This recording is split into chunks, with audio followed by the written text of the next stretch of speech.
At sa puntong ito, makakapanayam naman natin si Chief Presidential Legal Counsel Attorney Salvador Panelo. Mga kapuso, tuloy-tuloy po ang ating diskusyon at mag-tweet lamang po kayo gamit ang hashtag na AskNTG para sa inyong mga katanungan. Magandang umaga po sa inyo, Attorney Panelo. Magandang umaga din. Okay. Ano po ang reaksyon ng Pangulo tungkol dito sa impeachment complaint na inihain po ng Magdalo Party List sa Kamara?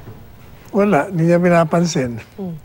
Kasi yung mga nakalagay niya, para nilagay lang sa papel yung mga dati nilang mga akusasyon, mga aligasyon na wala namang preba. Ulit-ulit lang. Alam mo, intention niya, propaganda lang. Propaganda? Yes, the fact alone na pinail nila ngayon na wala namang session ng Kongreso na eh. Ibig sabihin, gagamitin nila yung ilang linggong propaganda. Siyempre, pag session na, umpisa na naman. Sunod-sunod yung kanilang propaganda. So, bakit po ganito yung timing? Kasi sinabi kanina sa atin ni Representative Gary Alejano na talagang tiniming nila na on the last, yung bago nga mag-recess talaga yung Kongreso. Bakit sa tingin ninyo? Para mas matagal ang propaganda. Kasi kung final nila during the session, di yun lang ang umpisa ng propaganda ng impeachment. Pero by filing it now, o di mas mahaba ang propaganda mo. Kasi pagdating ng session, siyempre, di-discuss na naman yan. O, ayan na naman. Okay. Kahapon po, si Secretary Abella, sabi niya, it seems well-coordinated daw masyado itong pagpa-file ng impeachment complaint at sinasabi niya na ito raw ay parte ng isang destabilization plot? Ganyan na lumalabas. Pero sa akin, tingin naman, may kanya-kanya kasi silang agenda. But they have one common denominator. Okay. Gusto nilang tanggalin ng presidente. Gusto nilang siraan ng presidente. Alright. So, kahit na hindi sila nag-usap-usap siguro, pero yung mga, since yun ang kanilang layunin, nagkakapareho. Okay. Ang mga galaw nila. Medyo popular po na term ngayon yan, yung destabilization, yung phrase na destabilization plot. Lahat po ba ng laban sa administrasyon ay matatawag na destabilizers or parte ng isang destabilization Hindi plot? naman, pero kung paulit-ulit na wala ka naman prema, like sasabihin mong itong presidente ito ay mamamatay tao, itong presidente itong corrupt, wala ka naman pinipresentang ebidensya, talagang sinisiraan mo lang at dinidestabilize mo ang gobyerno. Pero ang sinasabi po ni Representative Alejano, the fact that they went through the impeachment process, itong proseso na legal process na sinasabi niya, hindi yung kumbaga outside the Constitution, hindi walang kudeta na ginawa. Kasi wala na silang kakayahan doon sa kudeta. So, what they're saying is, hindi daw matatawag na destabilization ito simply because sumusunod naman sila sa mga proseso ng konstitusyon. Yan kung yung hinahain mong habla ay merong sustansya. Pero kung yung paghain mo ng demanda mo, inuulit mo lang yung mga kasinungalingan ng mga nakaraang ilang taon na, na paulit-ulit mong tinatapon sa Pangulo, hindi na mabuting layunin ng ginagawa. Okay, isa-isahin po natin yung mga charges at yung mga issues na nakapaloob dito sa kanilang impeachment complaint. Isa po doon ay yung sinasabing mga bank accounts umano ni Pangulong Duterte amounting to 2.2 billion pesos in transactions na matagal na itong claim ni Senador Antonio Trillanes. Pero kumusta na po ba ang pag-usap? Hanggang ngayon naman, hindi naman niya napapatunayan yan. In fact, ang napatunayan, hindi totoo yung mga akusasyon niya noong nakaraang taon. Nagdala pa siya ng mga dokumento na tinanggi naman ng BPI na kanila yon. Katunayan, ang mga inattach nila sa impeachment complaint ay mga computation lamang nila. Hindi mo nga alam kung saan nila pinagkukuha. Pero is the president willing to give permission to the bank to open at masilip yung mga bank transactions? Matagal na namin binigay yan, hindi ba? Nung sa BPI, nagharap kami doon ni Trillanes. Matagal na yan eh. In fact, nagkaroon na nga ng certification na walang ganong amount. Okay. Isa pa doon sa mga sinasabi nilang issue na magfa-file daw sila ng supplemental complaint about this ay yung issue ng Benham Rice, yung pagpasok ng barko ng China doon sa Benham Rice. Sinasabi nila na may sikreto raw kasunduan ng Pangulo with China at hindi informed ang DFA or ang Department of National Defense about this at ito daw ay violation of the Constitution. Hindi naman. Kung yun ay isang innocent passage lang, passing through, how can that be a violation of the Constitution? But was the DFA informed na pinayagan yung ganun klaseng... Regardless of whether they were informed or not, if the president knew about it or the Chinese government asked permission of the president, o di... Hindi mo kailangan sabihin mo dun sa alter ego mo na, di ba? So the DFA did not know about this nga? Hindi ko alam yon. I have no personal knowledge of that. But what I know is I was talking to the Chinese ambassador kanina. Sabi niya, never namin gagawin yon. In fact, dahil sinabi na nga ng presidente, alam ko naman yun, nagpaalam. Okay. Ang sabi niya, innocent passage, passing through. Okay. Of course, ito yung sinasabi ninyo matagal na tong issue doon sa Pangulo, yung Davao Death Squad. Kasama rin ito doon sa kanilang mga issue doon sa impeachment complaint. Nakakaawa ang tingnan yung impeachment yan. Nilalagay na nila ng mga testigo nila na nasira na yung credibility during the Senate hearing. Sapagkat yung mga testigo nila, yung si Las Cañas, si Matubato, sinira nila mga sarili nila doon mismo sa pagdinig ng kanilang mga testimonya. Sapagkat nagbabanggaan, nagdidigmaan ng kanilang mga testimonya. As against each other, iba ang story ng isa, iba yung story ng pangalawa. And even against his own testimony, mali rin. I'll point out to you one. Natuklasan ni Senator Lacson na ito palang si Las Cañas, gumawa ng affidavit the day prior doon sa press con. Doon sa affidavit niyang una, sinasabi niyang nakita niya, sa harapan niya, pinatay yung isang pamilya. May buntis pa, may mga bata. Pero nung mag-press con siya, hindi naman pala. Ang narinig niya lang daw putukan, nakita niya ng mga bangkay. Isa yon, malaking bagay yon. Pangalawa, yung sinasabi niya na noong 1988 pa daw, nag-umpisa yung DDS. And yet, nung cross-examine siya ni Senator Cayetano, dumalabas, 1989 lang siya naging miyembro ng police force. Kaya tinatanong niya, paano mo alam yon? Kung totoo yun, bakit 89 ka pumasok? Hindi siya makasagot. So you just assume. Opo. Yun ba naman Paano ka maniniwala sa mga ganun? Okay. Ano sa tingin nyo ang magiging future nitong impeachment complaint sa Kamara? Palagi ko ibabasura lang nila yan. But it will not stop them from filing.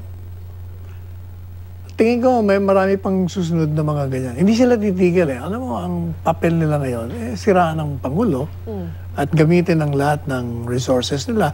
Lahat na video, gagamitin nila yan.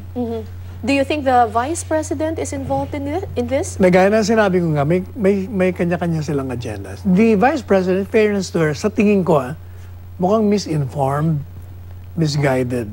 Kasi, gaya nung sinasabi niyang palitulo, medyo hindi niya alam. I know that for a fact. I'm a practicing lawyer. Bago ako pumasok sa gobyerno, yun ang pinag-uusapan namin sa mga kaso, yung palitulo. Ang palitulo, pag nagkaroon ng buy-bust operation at may nahuli kang pusher, ang gagawin ng mga pulis, hindi kanila i-release. Pero sasabihin nila, i-release ka namin kung ituro mo kung saan nanggaling yung supply mo.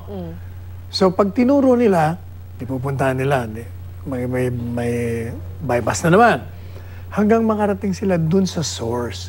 Kasi huliin mo man yung mga pusher, kung hindi mo naman nakakuha yung source, matutuloy pa rin ang drugs. Hindi yung aarestuin mo yung walang kasalanan. Mali yun. Palagay ko na misinformed. Baka kinuryente siya doon. Siya naman naniwala ka agad. So you were saying she's just misguided and misinformed pero... Palagay ko. Pero hindi siya part ng isang Ako, destabilization tingin ko, plan. as a person, mukha namang hindi. And I don't think the President believes so. Naglabas na rin ng statement ang Pangulo na... Yeah. But, ganyan talaga. Ganyan ang labanan Okay.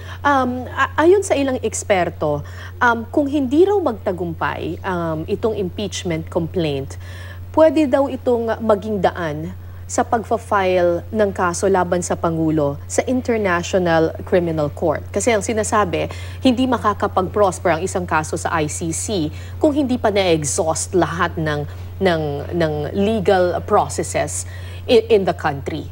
And if the impeachment complaint fails, then that just means na-exhaust na nila lahat ng means. Then pwede na raw mag-file You can say na, you cannot say that na na-exhaust mo kung impeachment complaint lang ang final mo. kung ang demanda mo ay mamamatay tao to, dapat nag-file ka ng criminal case. Yeah, but the president is immune to, di ba? Hindi siya pwedeng file ng kaso. Oh, yan ang ano yun yan ang tsorya. Pero meron ding tsorya pwede. Yeah, but isn't the president immune to suit and the only way Exactly, yan ang sinasabi ko. That's a theory. Pero pwede naman silang pumunta sa Korte Suprema at sila gibain nila yung tsoryang yan. Di ba? Sabihin nila, hindi pa pwede. Kailangan nasa within the law ka pa rin, kahit na presidente nga. They haven't tried that. Okay. Because if I were the lawyer of the other side, I would have tried that. O para makita mo na, I exhausted the remedies available to us. File ako, wala rin, dinismiss. Alright.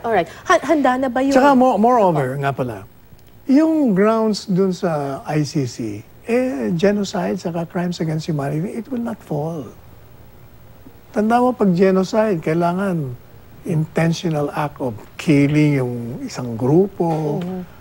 So itong Wala. almost 8,000 deaths sa war on drugs, hindi yan magpo-fall under Hindi that? naman, kasi unang-una, gaya ng mga pinapaliwanag namin ng una, ito yung resulta ng patayan ng mga miyembro ng sindikato. Kasi yung isang grupo na sumurrender, tinuturo sila kailangan ma-silence mo yung mga yan. Patayin mo mga potential witnesses yun. So they will to kill them. Yun naman mga nag-surrender, syempre they will not allow themselves to be killed. Uunahan ka rin nila. O di nagpababarila sila. The fact is, marami ang nalalaga sa mga police at mga soldiers. Dahil kung ito is state-initiated, state-organized crimes, di sana walang nalalaga sa atin, sa mga police enforcement officials. Balikan lang po natin yung issue ng waiver kasi kayo po yung talagang abogado na tumayo sa isyong ito. Ang sabi po kasi ng mga bank experts, hindi raw po sapat yung inilabas na waiver. Dapat daw account specific ito. May inisyu na bang ganong klaseng waiver? Special account yun Ginakangalan doon yung kanyang account. Hindi totoo yun. Hindi, pero may inisyu nga ba siyang ganong waiver na pwede talagang... Yes, of course. Hindi naman pwedeng waiver. Pag ang waiver kasi, binibigyan mo ng karapatan o tinatanggal mo yung karapatan mo magdemanda kung buksan ng iyong account. Right. Yun ang binigay sa kanila. You can open my account. So, pwede nang buksan ng account na ito? Binuksan na nga nila Nag-issue na nga ng certification. 15,000 lang yung pera ng presidente doon. But what they're saying is yung bank transactions daw na nag-amount, pwede bang tingnan even the transaction history of that particular Di ba bank tinignan account? na nga nila? Paano mag-i-issue sila ng statement kung hindi nila tinignan yun? Kasi even the employees of the bank cannot open the account of a particular depositor. Paano nila nalaman yon? Paano ka mag-certify na ganito lang ang account niya kung di mo kinalkal yung...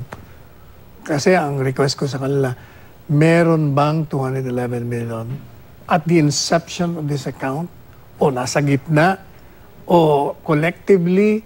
O individually? Wala nga daw Hindi, ang sinasabi ata, hindi naman ata yung total Parang yung bank transactions daw Exactly. na in and Yun out. ang sinasabi ko. Meron ba from the very start na meron bang ganito?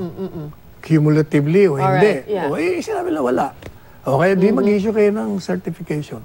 Okay. On another issue, recently nagkaroon ng meeting yung president with some of the senators. Some people are saying, baka loyalty check ito. Chika lang yan. Alam mo si Presidente, yan ang ayaw nakikialam.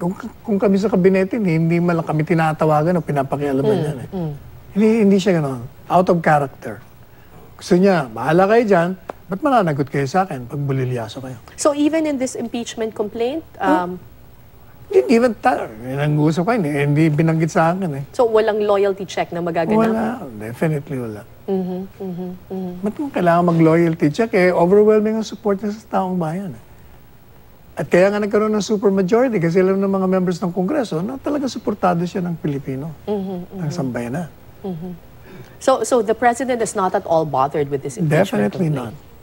Alright. And with that, maraming salamat po sa inyong panahon. Maraming pong salamat. Attorney Salvador Panelo, ang Chief Presidential Legal Counsel.